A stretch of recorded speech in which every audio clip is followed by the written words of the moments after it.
The economy probably has a lot to do with it, but it seems like many things in our world are getting smaller, and not just our paychecks and retirement plans. That's the subject of this week's Lukens at Not So Large. For about as long as I can remember, we've lived in a nation that likes things extra big, supersized, the bigger the better. But I don't know, take a look around you. Seems like the last couple of years anyway, we've been downsizing on a lot of things. Significantly narrower. You may have noticed the Spokesman Review has shrunk. It's now 17% smaller than it used to be. We used to think the USA Today was a small paper.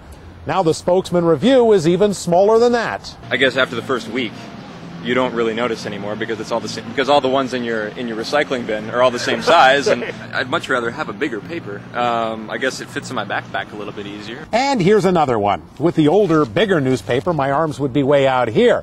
This smaller paper is much better for reading in enclosed spaces. It is. If you're on the airplane, oftentimes you have a newspaper and your arms are in your neighbor's seats. And take a look.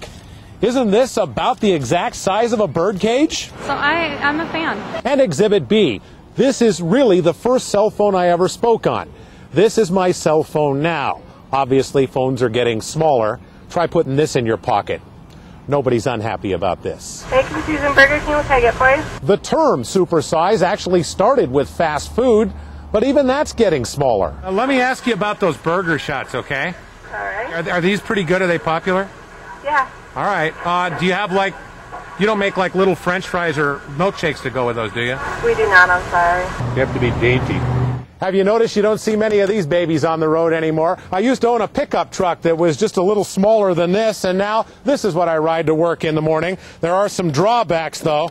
I'm going to have to wait until I get home to eat my little burgers. Rick Lukens at Large, and I may have to rethink that name, KXLY4 HD News.